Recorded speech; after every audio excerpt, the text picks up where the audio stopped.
Hey everybody, welcome back to another episode of Gunpowder and Freedom. Man, I feel like I was just talking to the camera, which I kind of was, because if you missed it, I literally just finished pouring the wall. It's been sitting for a few hours. We had to go do some other stuff. Came back now to prep the driveway. We're going to get that poured tomorrow. So I need to get a form in here, connecting the sidewalks. I'm going to put another form coming straight off this out and then giving it a little bit of a opening flare, so then when Rachel is done at work or wherever she's coming home from, she can swing in here. Usually her tires kind of clip in this grass, so I'm going to open the concrete up, give her a nice big entrance there to swing her car in, pull up and in. Now if you're wondering why that's not coming all straight, the old driveway came out straight and then turned to kind of come out here, so that's where my steps are. That's how the sidewalk's set up, so that's what I'm going with. And I'm going to add a roll here just to kind of help accent that turn so it doesn't look like a mistake, if that makes sense. And then this dirt needs shaved down because the driveway height out here will probably be about 2 or 3 inches lower than the top of our wall. And yeah, so I'm going to go ahead, turn the camera on time lapse, dig this dirt down, flatten out the tire tracks and everything, get it all nice and flat, and then bring in the stone that I have stockpiled here and get this prep job underway. You know what? Scratch that. I'm actually going to put this form in first and maybe I'm going to get this form in first, then do my skid loader work and get going there.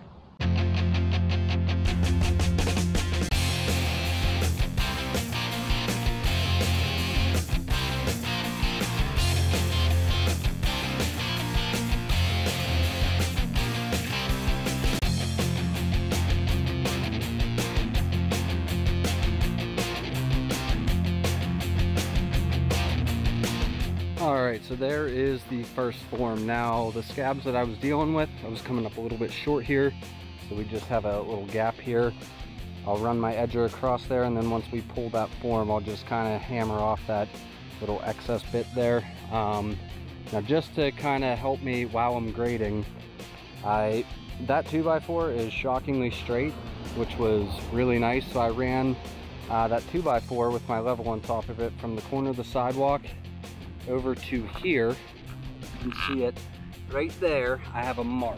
That is like a light quarter bubble fall, probably about 1%, 1.5% fall going side to side.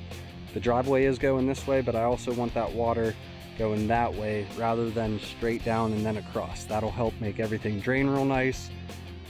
That's just what I want. I also gave myself another mark right here, if you can see it. It's right there. Again, that one's a little bit lighter, and that's going to help to blend us in to our existing driveway right there. So now that I have this board set, I'm going to go ahead, scoop out some of this dirt here, carve that in, flatten all this out, and start grading. So enjoy the time lapse.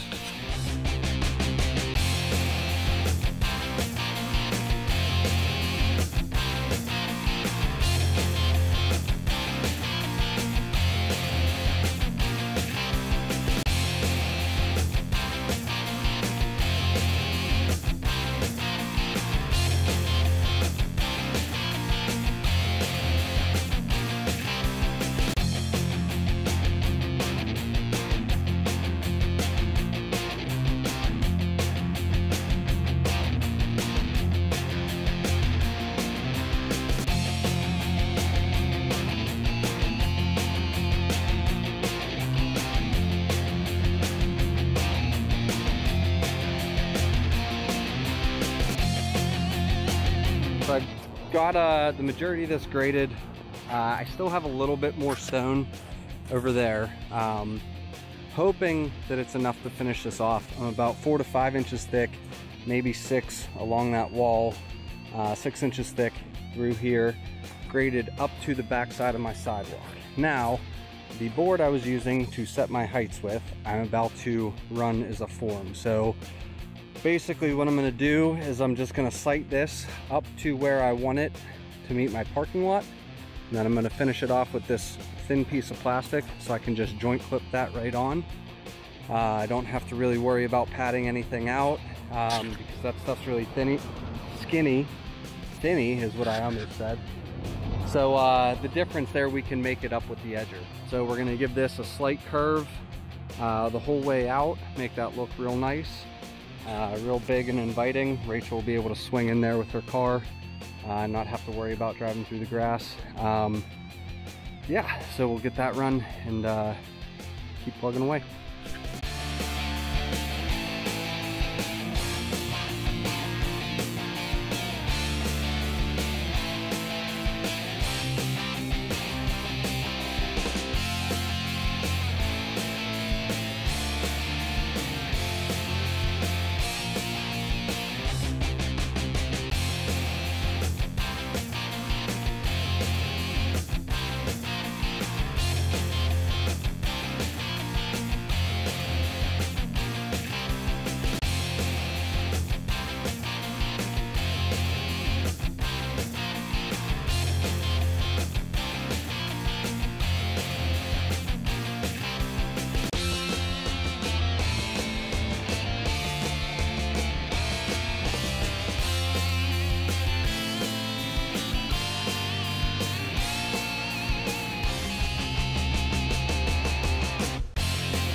Okay, so there it is, all graded. My forms are run, set for height. I was actually able to get a chalk line right here. That would be top of concrete. And we're about 2 inches from the bottom, from the top of this wall to top of concrete. So kind of where I was expecting to be. I'll be able to kind of make that transition in with some stone, as well as maybe a bag or two of cold patch asphalt, just to kind of help roll that in, block some water from coming down there and going there. But yeah, so everything's graded. We're about 4 to 5 inches thick all through here. We get a little thicker out here. I want to say we're probably about 6 to 7 inches thick up here, keeping the 5 inches thick down here. I have wire and rebar up at the shop I'm going to bring down and get that in, so that tomorrow I am as ready as I can possibly be. So before I kind of pack it up today and go in and see the girls, I need to fix up the parking lot because I was scraping up some gravel from there. You know, the pile kind of ran out a little bit faster than I thought, so just kind of had to scrape up some of the order limestone that I was putting down and, you know, saving for this particular case. Once I do that, I'm able to kind of get the truck off the street, take it up to the shop, and yeah. So I'm running out of words to say, so I'll just see you guys bright and early tomorrow morning with a concrete truck here. Once again, I love it. Good morning, everybody. Friday morning. Me, Matt, Jim, and Chris are down here to pour the driveway. So it's all formed up, all graded. We have wire in about 2/3. We're going to pull the mixer up. I'm estimating we're going to get his front wheels to about here. We'll have all 4 chutes on to hit that. I want to keep them away from that wall with it being so new and so fresh. We don't want any pressure going up against that. I'd rather have that form push a little bit because that's a very easy correct. But, you know, we'll pull them in as far as we can. We have more wire right here to finish off the apron and rebar coming on the truck. So all that's left to do is, I guess, wait for concrete. So when he gets here, you guys better be here too. We'll see you soon. All right, so concrete's here. He's mixing up now. We got our rebar in. Once we get poured back to here, mixer will back up a little bit, rake the tire tracks down, throw the next set of wire in, rods in, and look who showed up in the weirdest looking work clothes I've ever seen. Yep, just ignore me. Okay, I'm gonna go ahead and get the drone in the air and get pouring.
Alright, so that was 8.5 yards, and I guess I was a little bit thicker out here than I thought because we came up about 1.5 yards short. So we have another truck coming to finish us off with that. This is a little bit on the greasy side on top, so we'll give it maybe 15 minutes or so before we start edging. I can do my cut layout though and get our control cuts in, and just try to get this one wrapped up. All right, so truck number 2 just pulled up. That was probably about 20 minutes. This stuff is still pretty greasy, pretty slimy, so can't do anything with that. We have our cuts laid out. This will be my apron cut here. We're gonna do a center cut and then wire it. I'll clip this corner off so that as Rachel pulls in, if she hits that corner, we're gonna have some protection there with the control cut. We'll have one cut here, corner cut coming off the sidewalk, and then a center cut there. So we'll get this poured and I guess just keep playing that waiting game.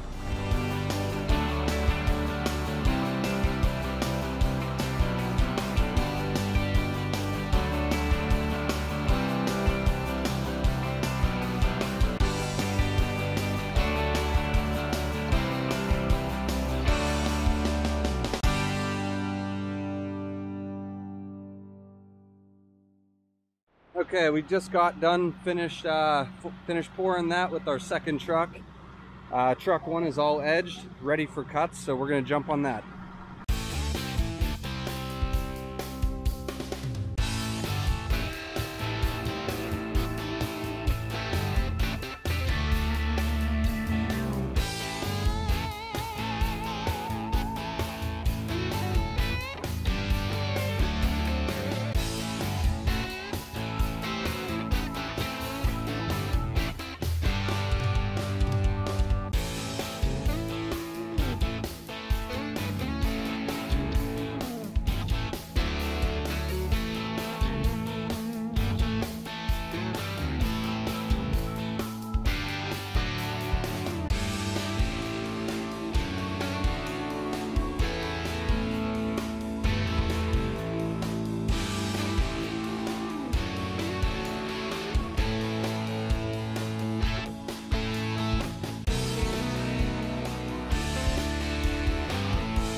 Alright, so truck 1, Tony's truck, is all rubbed up. We reopened the joints, re-rolled the edges.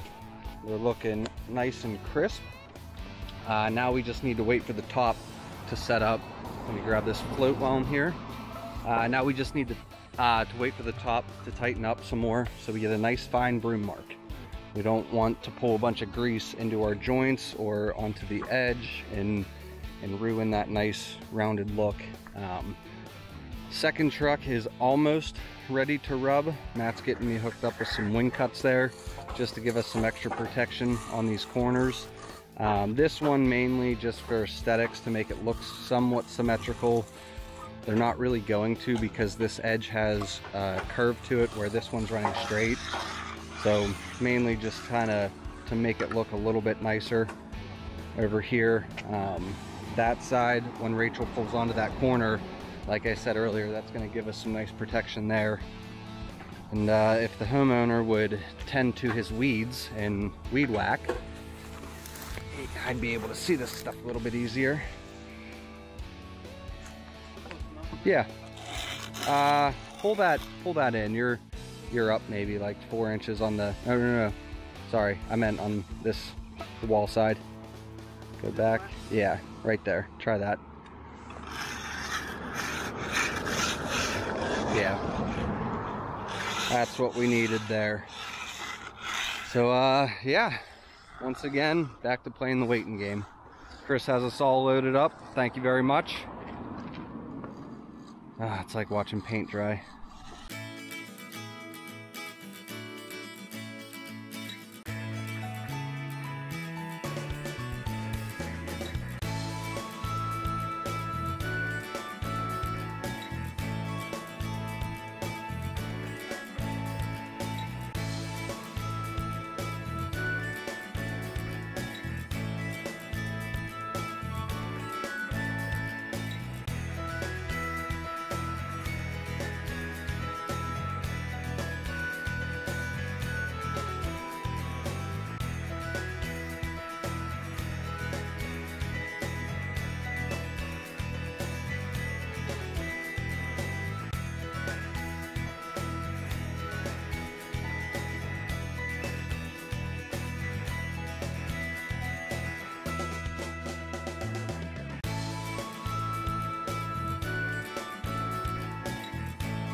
Alright, so there it is. All broomed, all the cuts are done, no saw cutting needed. Everything looks great. The one thing I do have to do, still, I forgot the sealer up at the shop. I do have to get a coat of our SRT sealant on it. It's our 3-in-1 penetrating, curing, and topical sealer that we like to use on all of our new work. Just really helps to keep the concrete looking nice and protected, and just, I mean, why not, right? You spend a lot of money on it, so you want it to look nice. But that is gonna do it, and that is such a load off my shoulders. Finally got this driveway and wall done. I can finish my French drain, I can landscape all this, and finish the trim eventually, and get this place ready to be put on the market. So once again, I want to thank everybody for tuning back in to another episode of Gunpowder and Freedom. If you liked what you saw, please click the like and subscribe. Don't forget to like us on Instagram, and don't forget to check out our store on Etsy. There's a link in the description for that. I will see you guys next time. Have a great day.